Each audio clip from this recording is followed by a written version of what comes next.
Hello student of class 10th of maths. आज हम math आपको पढ़ाने जा रहे हैं। जैसा कि मैंने आपको एक दिन पहले ही शॉर्ट वीडियो में बताया था कि मैं आपको मैथमेटिक्स क्लास 10th की टेक्स्ट बुक भी एनसीईआरटी मैं आपको पूरी पढ़ाऊंगा, ठीक। और मैं आज पहला चैप्टर यानी रियल नंबर का इंट्रोडक्शन आपको देने जा रहा हूँ। सबसे पहले मैं अपना इंट्रोडक्शन दे देता हूँ। आप लोग DS coaching bye Divyansh Shukla maths पे आए हैं और मेरा नाम दिव्यांश शुक्ला है। आप मुझे प्यार से भैया भी कह सकते हैं। मेरे प्यारे बंधुओं सखाओं, मैं आपको मैथमेटिक्स का पहला चैप्टर पढ़ाने जा रहा हूँ। सबसे पहले ओवरऑल मैं आपको पूरे अपने मैथमेटिक्स का इंट्रोडक्शन दे देता हूँ। क्लास 10th में हमें क्या क्या पढ़ना है, ठीक। जैसा कि मेरा सिलेबस है, जैसे हमने देखा कि रियल नंबर क्या है। रियल नंबर पहला हमारा चैप्टर है, वो भी क्लास 10th का, ठीक। रियल नंबर में हमारा रियल नंबर पेपर में हमारे 6 मार्क्स का आता है, 6 नंबर का आता है, वो भी यूपी बोर्ड में, ठीक। यूपी बोर्ड की परीक्षा में पूछा जाने वाला ये रियल नंबर 6 मार्क्स का आता है, ठीक। और हमारा फिर अगला चैप्टर सेकंड चैप्टर है पॉलिनोमियल, ठीक। पॉलिनोमियल हमारा 4 नंबर का आता है। फिर थर्ड चैप्टर है हमारा pair of linear equation in 2 variable, ये भी 6 नंबर का आता है। अप्रॉक्सीमेटली इतने ही नंबर का आता है, ठीक है। अप्रॉक्सीमेटली मान लीजिए। और क्वाड्रेटिक इक्वेशन है, वो भी हमारा 6 नंबर का आता है। अरिथमेटिक प्रोग्रेशन है, वो भी 4 नंबर का आता है, हमारा 4 नंबर का आता है। ट्रायंगल्स हमारा 8 नंबर का आता है। कोऑर्डिनेट ज्योमेट्री हमारी 6 नंबर की आती है। और सबसे ज़्यादा पूछी जाने वाली पेपर में हमारा है ट्रिग्नोमेट्री, एक इंट्रोडक्शन टू ट्रिग्नोमेट्री 8 नंबर का और some application of trigonometry 6 number का। टोटल मिला के 14 नंबर का इन चैप्टर से आता है, ठीक। अब सर्कल चैप्टर आता है, सर्कल्स 7 नंबर का आता है, ठीक। एरिया रिलेटेड टू सर्कल्स और सर्कल्स के विषय में एरिया निकालने के लिए ये भी हमारा 3 नंबर का आता है, ठीक। अप्रॉक्सीमेटली है, एग्जैक्ट नहीं है, अप्रॉक्सीमेटली है, लगभग इसी में से आएगा, 7-8 हो सकता है, ठीक। Surface areas and volumes 7 number का आता है हमारी बोर्ड की परीक्षा में क्लास 10th में। और स्टैटिक चैप्टर हमारा 7 मार्क्स का आता है और प्रोबेबिलिटी हमारा 4 मार्क्स का आता है। हमारे टोटल चैप्टर हैं 14 चैप्टर हैं क्लास 10th में हमको पढ़ना है, ठीक। आपको पढ़ना है, हमें पढ़ना है, ठीक। हम आज पहला चैप्टर यानी रियल नंबर का इंट्रोडक्शन पढ़ने जा रहे हैं, ठीक। इसमें हम क्या पढ़ेंगे, इसका इंट्रोडक्शन आपको आज हम बताएंगे। फिर अगले दिन में आपको fundamental theorem of arithmetic progression arithmetic बताएंगे और रिविजिटिंग इरेशनल नंबर बताएंगे। फिर आपको समरी पढ़ाएंगे। तो आज हम इंट्रोडक्शन पढ़ने जा रहे हैं। आप आज फंडामेंटल थ्योरम यानी इसका पूरा आपको थीम बता देंगे हम आपको। बस अगले दिन मैं आपको एक्सरसाइज सॉल्व करके बताऊँगा, ठीक। पहला चैप्टर हमारा है रियल नंबर। हम रियल नंबर में क्या पढ़ेंगे ये आपको बताएं। सबसे पहले ये आपको आना चाहिए रियल नंबर क्या होता है, रियल नंबर्स क्या होते हैं, ठीक है। ये हम आपको बताते हैं। देखिए रियल नंबर्स हमारे क्या होते हैं। रियल नंबर्स यानी इसमें real number those numbers which consist of rational and irrational both, जिसमें रेशनल भी हों और इरेशनल भी हों, वो क्या है हमारे रियल नंबर हैं, यानी रियल नंबर हैं, ठीक। यानी इसमें कौन कौन से आएंगे, रेशनल नंबर भी आते हैं, rational and irrational number.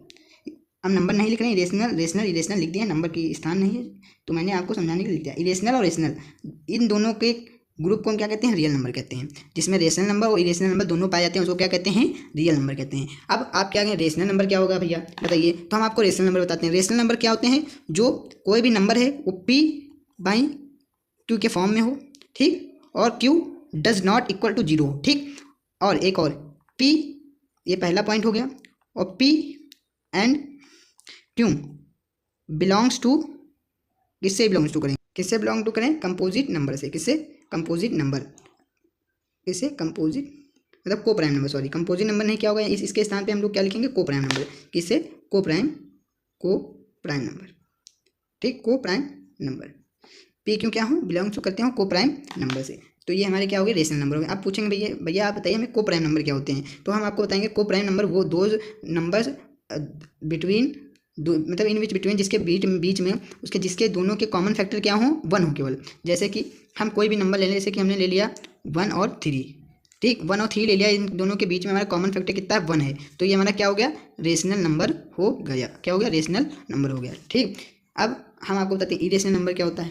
Irrational number हमारा क्या हो, देखिए कोई भी नंबर जो रूट में लिखा हो और जो जिसका परफेक्ट स्क्वायर ना हो, ठीक, ये क्या होते हैं, हमारे इरेशनल नंबर होते हैं। ये इरेशनल नंबर हमारे देखिए non terminating and not repeating, जो टर्मिनेट भी ना हो, मैंने टर्मिनेट मतलब कि रुक ना जाए पॉइंट के बाद, जैसे कि कोई और रुके भी ना पता, और रिपीट भी ना, 1 4 3 6 8 यानी ऐसे से बढ़ता जाए, रिपीट भी ना हो, टर्मिनेट रुके भी ना, ठीक। वो क्या है हमारा रेशनल नंबर है, यानी नॉट टर्मिनेटिंग नॉट रिपीटिंग। और रेशनल नंबर क्या होता है, रिपीटिंग भी होता है, टर्मिनेटिंग भी होता है, ठीक।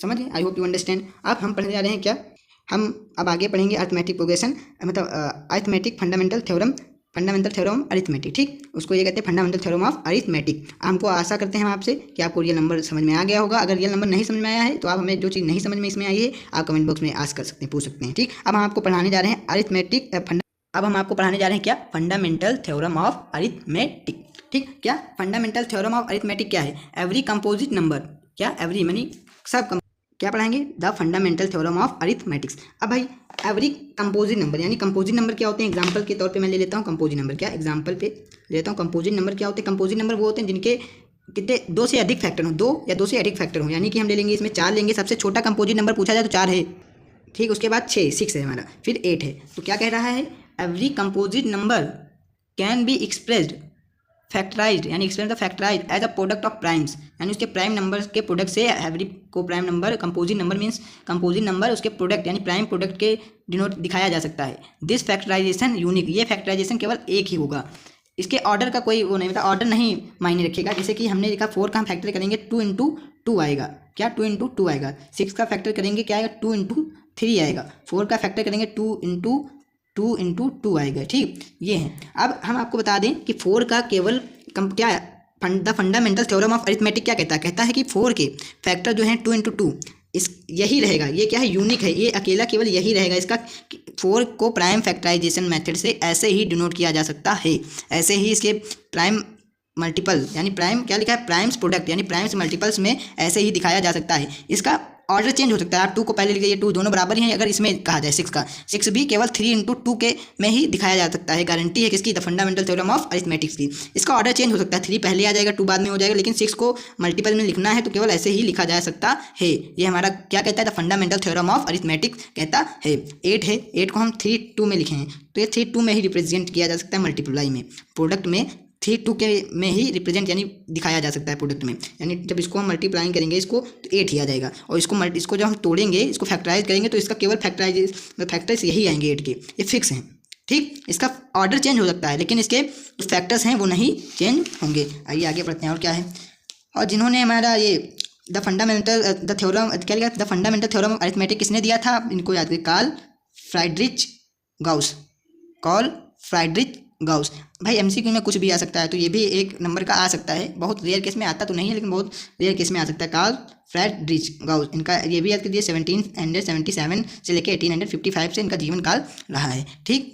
ये आप समझ गए होंगे कि क्या है हमारा फंडामेंटल थ्योरम ऑफ अरिथमेटिक क्या है। एक बार मैं फिर से आपको बताता हूँ, कोई भी कंपोजिट नंबर हैं उनको हम प्राइम मल्टीपल के रूप में लिख सकते हैं, फॉर्म में लिख सकते हैं, और वो जो मल्टीपल फॉर्म है जो उसके फैक्टर्स हैं वो यूनिक ही रहेंगे, उसका ऑर्डर मैटर नहीं करता लेकिन वो यूनिक ही रहेंगे, जैसा कि मैंने आपको यहाँ पे बताया है, ठीक। अब हमने पूरा रियल नंबर का इंट्रोडक्शन पढ़ लिया है, ठीक। हम आपको अगली वीडियो में मैं आपको पूरा अगली एक्सरसाइज लाऊंगा, ये वाली एक्सरसाइज आपको पूरी सॉल्व करूंगा। इस वीडियो में मैं केवल आपको ये इंट्रोडक्शन ही दे रहा हूँ। Thank you for watching my video.